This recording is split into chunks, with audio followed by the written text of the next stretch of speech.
बिस्मिल्लाहिर्रहमानिर्रहीम। रिसेंटली अभी हमारे पास कुछ ऐसे पेशेंट आए हैं कि जिनमें हमें कुछ एक कॉमन मिस्टेक हमें देखने को मिली। शादियां लेट हो रही हैं आजकल, है ना। कुछ लोग अपना करियर बना रहे होते हैं, कुछ लोग अपना बिज़नेस डेवलप कर रहे होते हैं और कहीं ना कहीं शादी करने में उनको टाइम हो जाता है। एक टाइम के बाद उनके अंदर सेक्सुअल डिसऑर्डर्स का होना और इनफर्टिलिटी से रिलेटेड कुछ इश्यूज़ का उनके अंदर डेवलप हो जाना, ये एक आम सी बात होती है। स्पेशली फ़ीमेल में, जहाँ पर ओवरियन रिज़र्व, एक जाहिर सी बात है रिज़र्व है, वहाँ पर एक लिमिटेड चीज़ें अवेलेबल हैं, वो हर महीने आपकी चीज़ें कम हो रही हैं, तो एक टाइम के बाद वो चीज़ें कम हो जाती हैं और एक की क्वालिटी जो होती है वो काफ़ी ज़्यादा कम हो जाती है और ओवरियन रिज़र्व जो है वो कम बचता है। अब ऐसी कंडीशन में फ़ीमेल को नेचुरल कंसीव होने में बहुत ज़्यादा परेशानियों का सामना करना पड़ सकता है। तब ऐसी कंडीशन में लोग बहुत ज़्यादा परेशान होते हैं और डॉक्टर्स के पास विज़िट करते हैं। हमारे यहाँ बहुत सारे पेशेंट ऐसे आ रहे हैं। तो आज की इस वीडियो में हम बात करने वाले हैं कुछ ऐसी कॉमन मिस्टेक के बारे में जो आजकल लोग बहुत ज़्यादा कर रहे हैं और उसकी वजह से फिर आगे चल कर के बहुत परेशान होते हैं। इवन IVF तक के लिए ट्राई करते हैं, बट वो भी ऑप्शन उनके पास नहीं बचता है। वो क्या क्या कॉमन मिस्टेक्स हैं उनके बारे में डिस्कस करेंगे। आप कैसे उन मिस्टेक्स से अपने आप को बचा सकते हैं, उन गलतियों से कैसे आप अपने आप को महफूज रख सकते हैं, ये सारी चीज़ें आज के इस वीडियो में हम कवर करने की कोशिश करेंगे। तो मेरे बारे में आप जानते ही हैं, मैं हूँ doctor Nizamuddin Qasmi. As a sexologist and infertility specialist हम पिछले 10 सालों से वर्क कर रहे हैं। ये हमारा सेंटर सायरा हेल्थ केयर है, बाराबंकी उत्तर प्रदेश में सिचुएटेड है। हमारे यहाँ प्योर हर्बल मेडिसिन के थ्रू क्योरेबल ट्रीटमेंट देने की कोशिश की जाती है। अगर आपको इससे रिलेटेड कुछ इश्यूज़ हैं तो आप डायरेक्टली हमारे सेंटर पर तशरीफ़ ला सकते हैं। बाराबंकी बस स्टॉप और रेलवे स्टेशन से बिल्कुल वॉकिंग डिस्टेंस पर है। टहलते हुए आराम से आप जो है चहलकदमी करते हुए हमारे सेंटर पर आप तशरीफ़ ला सकते हैं। अगर आप दूर हैं, किसी दूसरी कंट्री में हैं, अभी आप नहीं आ सकते हैं, तो हमारी वेबसाइट है www.sairahealthcare.com।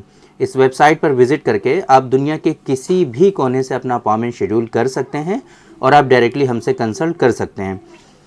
बात करते हैं कुछ उन कॉमन मिस्टेक्स के बारे में, कुछ गलतियों के बारे में जिसमें लोग मुब्तला होते हैं और बहुत ज़्यादा परेशान होते हैं। पहले नंबर पे कि मैरिज का जो प्लान है वो काफ़ी लेट करते हैं। शादी का जो प्लान है वो काफ़ी देर से करते हैं। एज बढ़ती जा रही होती है और उनके अंदर परेशानियां डेवलप हो रही होती हैं। 30 ईयर्स, 32 ईयर्स, 35 ईयर्स तक लोग शादियां कर रहे हैं। उसके बाद क्या होता है कि वो लोग बेबी प्लान करते हैं। पहले ये सोचते हैं चलिए अब शादी लेट हुई कोई बात नहीं, अब उसके बाद जो है उनको वक्त को गनीमत समझना चाहिए। कोशिश ये करनी चाहिए कि एज सून एज़ पॉसिबल उनके यहाँ जो बच्चे हैं, जो उनकी वाइफ हैं, वो कंसीव हो जाएं और बेबी प्लान कर लें। लेकिन वो लोग ये चाहते हैं कि नहीं, अभी हम 2-3 सालों तक थोड़ा सा अपने करियर पे फोकस करेंगे, अपने आप दूसरे पार्टनर को समझेंगे और टाइम देंगे, उसके बाद बेबी प्लान करेंगे। यहीं पर गलतियाँ हो रही हैं लोगों से और टाइम काफ़ी ज़्यादा वेस्ट हो जा रहा है। अब ऐसी कंडीशन में क्या होता है कि ओवरियन रिजर्व, जाहिर सी बात है, वो कम हो रहा होता है और उसके बाद क्या होता है कि मेल के अंदर भी बहुत सारे सीमेन से रिलेटेड और स्पर्म से रिलेटेड इश्यूज डेवलप होने लगते हैं। उनको ओलिगोस्पर्मिया, एस्थेनोस्पर्मिया, टेराटोस्पर्मिया डेवलप होने लगता है। उनके अंदर स्पर्म के अंदर जो है, सीमेन के अंदर पस सेल्स बहुत ज़्यादा आने लगते हैं। एग्लूटिनेशन पॉजिटिव होने लगता है, काउंट कम होने लगता है, मोटिलिटी कम होने लगती है, मॉर्फोलॉजी ख़राब होने लगती है। इस तरह के इश्यूज़ उनके अंदर काफ़ी हद तक डेवलप होने लगते हैं। और फीमेल के बारे में तो आपको पता ही है कि एज के बढ़ने के साथ साथ ओवरियन रिजर्व जो होता है वो काफ़ी ज़्यादा कम होने लगता है। रिजर्व जो है उनका बहुत ज़्यादा डिक्रीज़ हो जाता है। तो पहले नंबर पे आपको कोशिश ये करनी है कि अगर एज आपकी ज़्यादा हो गई है, एज आपकी बढ़ रही है, डेली बेसिस पर आप एक एक दिन जो है एजड हो रहे हैं। मसला ये नहीं है कि अगर आप 20 ईयर्स के हैं, 22, 25, 26, 28, कोई मसला नहीं है। यहाँ पर आप कंसीव हो सकते हैं, फीमेल पार्टनर में भी कोई प्रॉब्लम नहीं होती है जनरली, लेकिन कुछ केसेस में इन एजेस में भी प्रॉब्लम आ जाती हैं।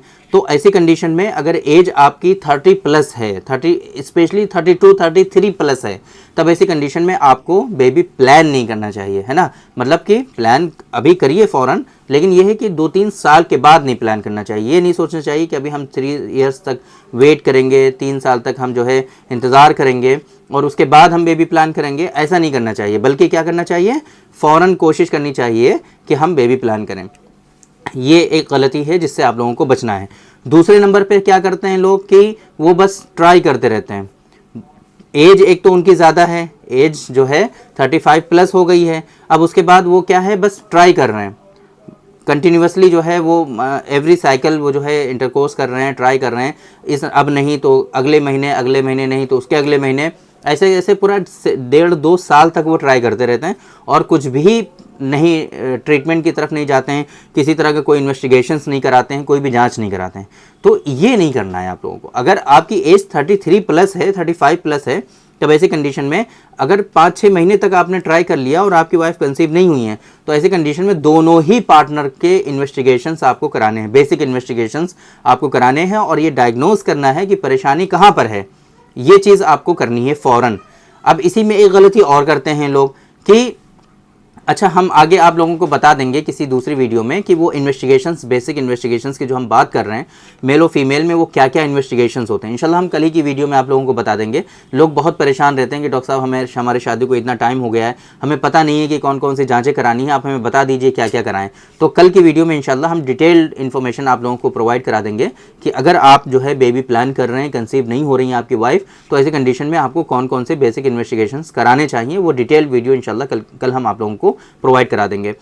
अब परेशानी क्या है कि बहुत सारे लोग, मोर देन 60% लोग ऐसे हैं कि अगर वाइफ कंसीव नहीं हो रही है तो फौरन वाइफ का ट्रीटमेंट स्टार्ट करा देते हैं, गायनेकोलॉजिस्ट के पास ले जाते हैं कि भाई ये कंसीव नहीं हो रही। अच्छा, गायनेकोलॉजिस्ट भी पहले तो फीमेल पार्टनर को इवेल्युएट करते हैं, जाहिर सी बात है, आप फीमेल को ले जा रहे हो, फीमेल को ही इवेल्युएट करेंगे। कुछ मर्तबा बहुत ही बेसिक से इश्यूज फीमेल पार्टनर में आ जाते हैं, कभी कभी इरेगुलरिटीज़ हो सकती है, कभी डिस्मेनोरिया हो सकती है, मेंसेस में इरेगुलरिटीज़, कभी डिस्मेनोरिया हो सकता है, कभी जो है उनके अंदर हार्मोनल इम्बैलेंस हो सकते हैं, कुछ हार्मोन्स उनके डिस्टर्ब हो सकते हैं। गायनेकोलॉजिस्ट मैम को लगता है कि भाई हो सकता है इसी वजह से कंसीव ना हो रही हो, उनका ट्रीटमेंट स्टार्ट कर देते हैं, ट्रीटमेंट चलता रहता है। अभी तक मेल पार्टनर को इवेल्युएट नहीं किया किसी ने, सालों गुजर गए फिर से और परेशानी मेल में थी।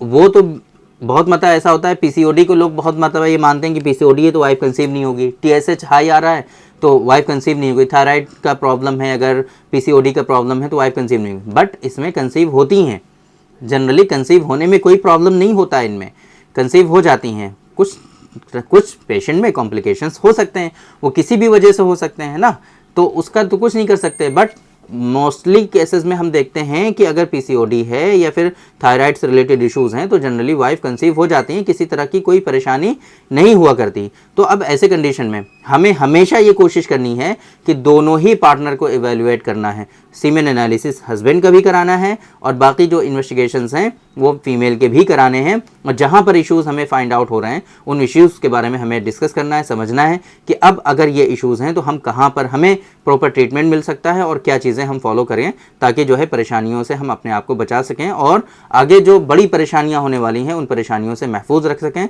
और नेचुरल जो है प्रेगनेंसी प्लान कर सकें। ये सारी चीज़ें आप लोगों को अच्छे इनफर्टिलिटी स्पेशलिस्ट से, अपने नियरेस्ट जो भी हैं उनसे कंसल्ट करना है और ये डिस्कस करना है। आप हमसे भी एक मतलब इसके लिए कंसल्ट कर सकते हैं। अगर आपको भी इस तरह की कोई परेशानी है, काफ़ी टाइम हो गया है, वाइफ कंसीव नहीं हो रही है, बेबी प्लान करना चाह रहे हैं आप, तो आप डायरेक्टली हमारे सेंटर पर तशरीफ़ ले आइए। नहीं आ सकते हैं तो आप ऑनलाइन कंसल्ट करिए, हमारा हेल्पलाइन नंबर आपको शो हो रहा है, इस नंबर पे आप कॉल करके सारी इन्फॉर्मेशन हासिल कर लीजिए और हम पूरी हेल्प करते हैं इंशाल्लाह आपकी वाइफ को कंसीव होने में और जो इश्यूज़ डायग्नोज हो रहे हैं उनके ट्रीटमेंट में, जो बीमारियां डायग्नोज हो रही हैं उनको उनका प्रॉपर क्योर करने में और जो कॉम्प्लिकेशंस अगर आपकी बॉडी में हैं तो उनको रिजॉल्व करने में। उम्मीद करते हैं कि आज की इस वीडियो में जो इन्फॉर्मेशन हमने आप लोगों को डिलीवर करने की कोशिश की है वो आप लोगों को ज़रूर समझ में आई होगी और आज की इस वीडियो से आप लोगों को ज़रूर फ़ायदा हुआ होगा। तो थैंक यू वेरी मच, बहुत बहुत शुक्रिया आपका। आज के इस वीडियो में इतना ही, इंशाअल्लाह कल फिर मुलाकात होगी आपसे एक दूसरी वीडियो में, हम डिस्कस करेंगे आपसे एक दूसरे टॉपिक पर। तब तक के लिए आप हमें इजाज़त दीजिए। अस्सलाम वालेकुम।